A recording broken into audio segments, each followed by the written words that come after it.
has this much power? Sorry, what were you saying? In a chaotic world where humans and demons were constantly at war with each other, around 2000 years ago, the Demon King was murdered, and this led to peace wherein demons and humans would coexist with each other. Now, we're taken to the present day, where we see the Voldigoad Demon King Academy in Dilhade, where Misha Necron is going for her entrance exams. She meets a boy named Anos Voldigoad, and they strike an instant friendship. They are considered to be hybrid demons and are discriminated against by pureblood Zepes Indu. However, Anos easily shames him in front of everyone. Later, they face off again in the exams, and this time, Zepes wears demon armor. It still proves to be ineffective, and Anos toys with him by killing him repeatedly and reviving him at the same time. Zepes finally gives up and pleads for mercy. After the exams, Anos invites Misha to his house, and she meets his parents, who both assume that she is his bride. They go for a walk later, and Misha is grateful to Anos for his kindness. Suddenly, they are trapped by Leorg Indu, who is Zepes' brother. He angrily kills Zepes for failing the family name and reveals that purebred demons secretly kill hybrids that have too much power. Now we learn that Anos is the reincarnation of the true Demon King, but Lord doesn't believe him. Anos revives Zepes as a zombie and makes him attack Indu. The both of them die in combat, but Anos revives them just for fun. Later, Anos is declared a misfit at the academy due to the excessive powers he showed during the exams. We get a flashback to when Anos made a deal with human Kero Kanon in between the war. He had offered to sacrifice himself for world peace, and Kanon remained grateful to him for it. Back to the present day, Anos learns that his legacy has been misrepresented, and people think the real Demon King is someone named Avos Dilhevia. Classes begin, and Anos starts off by proving the teacher Emilia wrong in her very first lesson.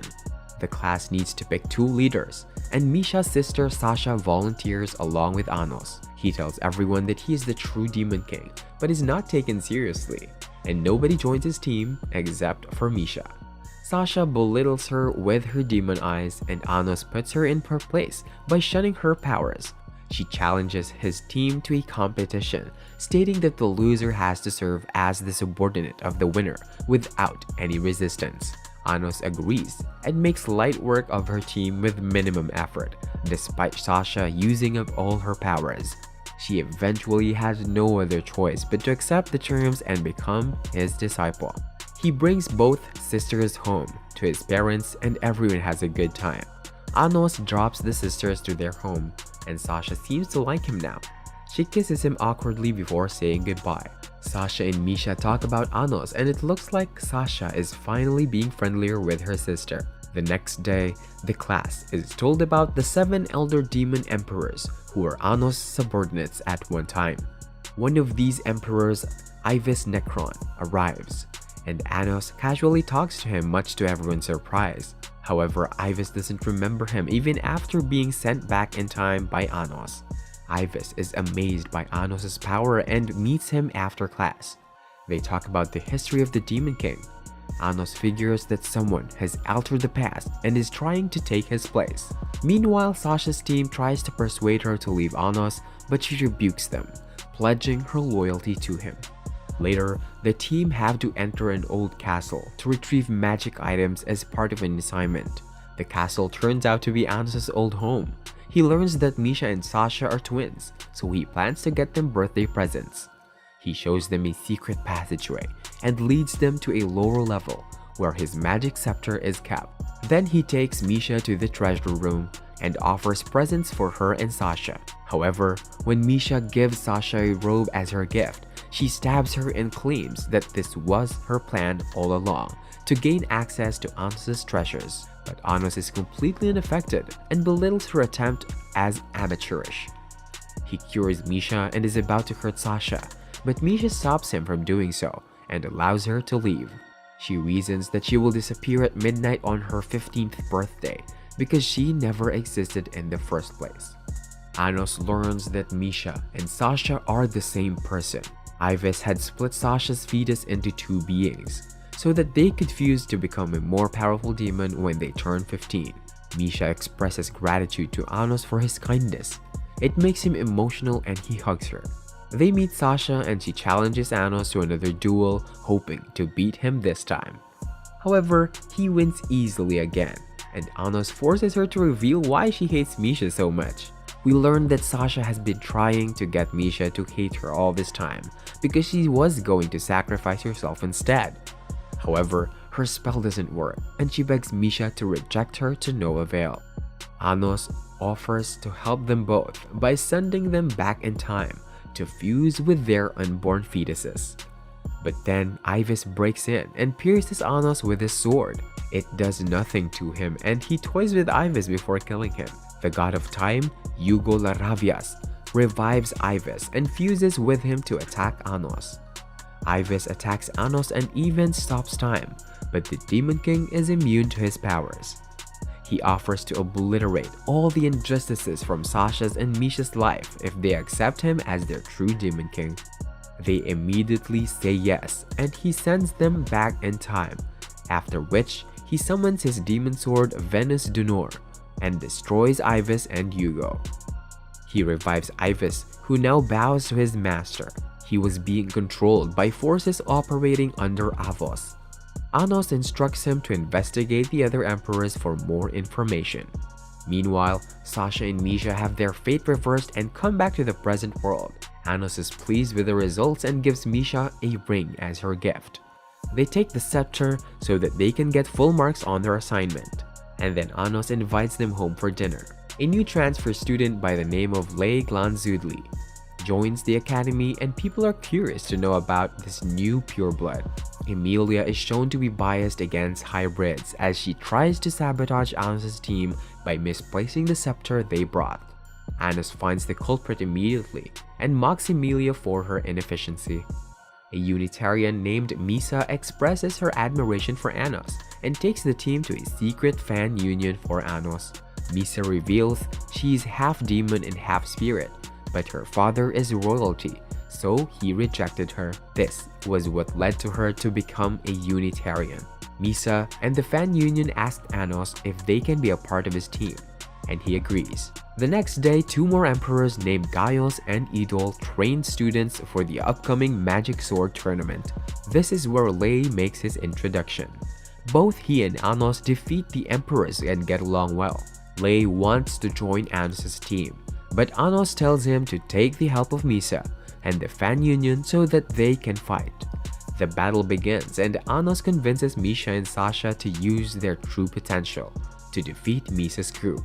Anos and Rei engaged in a thrilling encounter, and Anos wins using just a tree branch.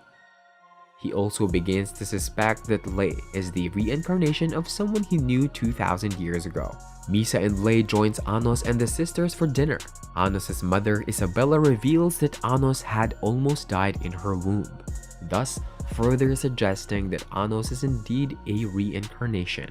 Lei starts to develop a romantic interest in Misa as he gets to know her. Later, Anos and Lei are put against each other in the Magic Sword tournament. Both participants think that something fishy is going on. One of the emperors, Melchais, meets Anos and bows to him. He reveals that his memories were also erased, but he accepts Anos as his Demon King. He says that the royal supremacist might be leading Anos to a trap, so he suggests dropping out of the tournament to avoid any danger. Misha cooks a meal for Anos at home, and he offers to take her out on a trip. He makes a magic model for her and forms it into a ring. They became closer to each other, after which they meet Ivis disguised as a cat. He tells him that Lei's adoptive mother, Sheila, is critically ill with an extremely rare disease, and there's definitely a mysterious trap for Anos at the tournament.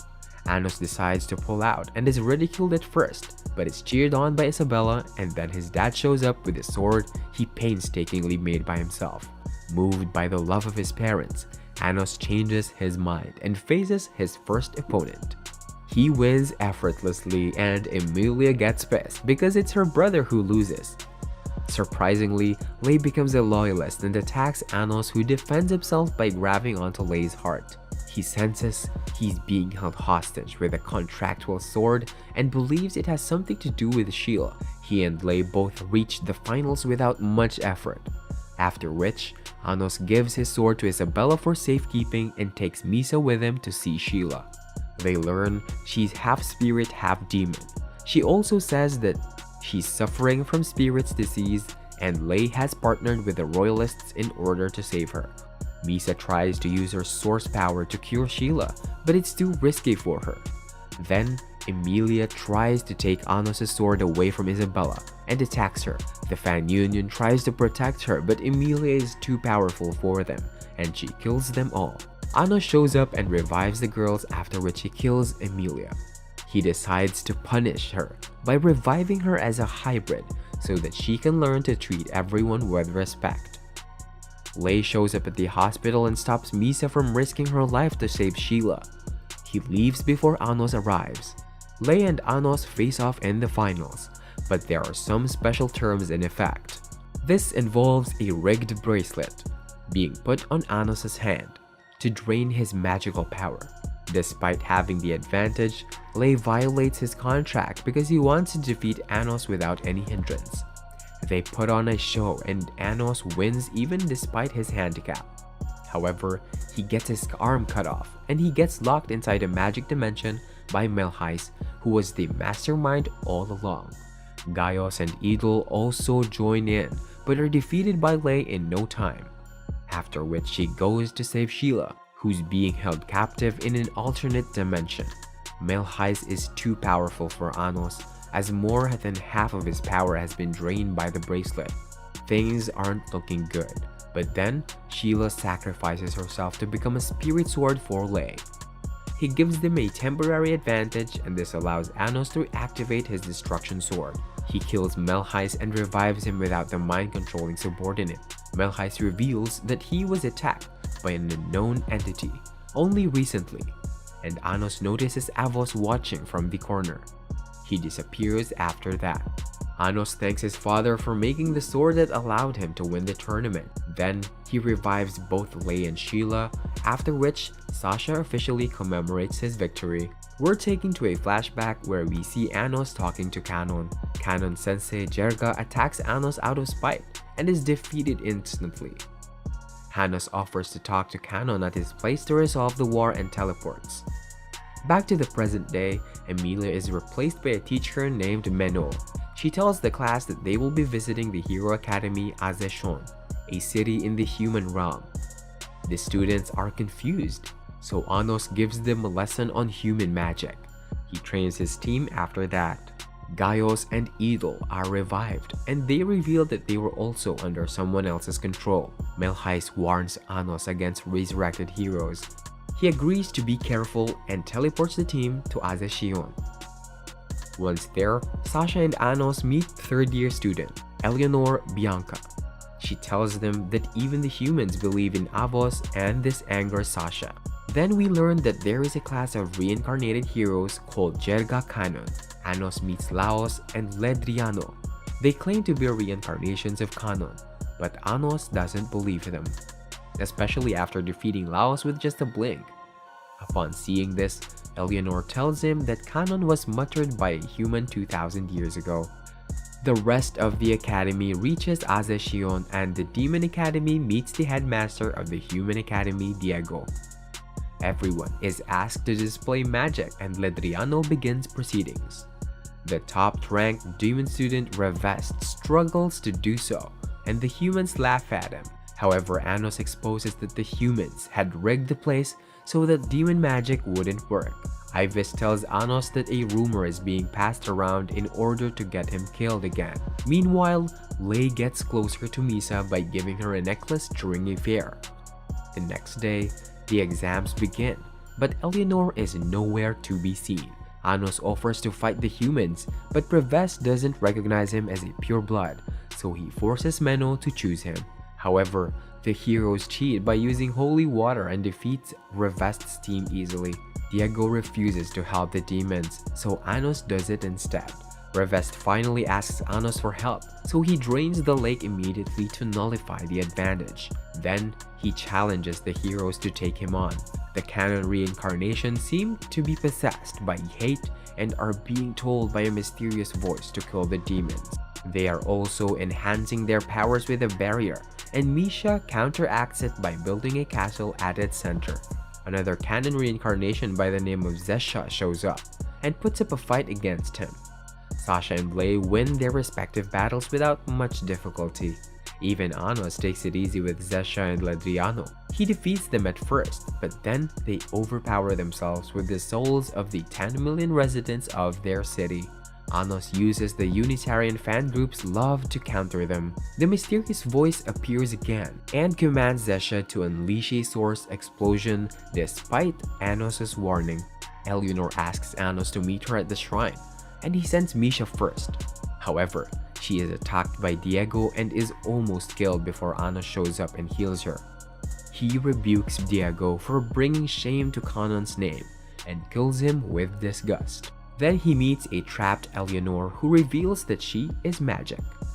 She says that she was created with a taboo magic spell and has to clone humans endlessly as punishment.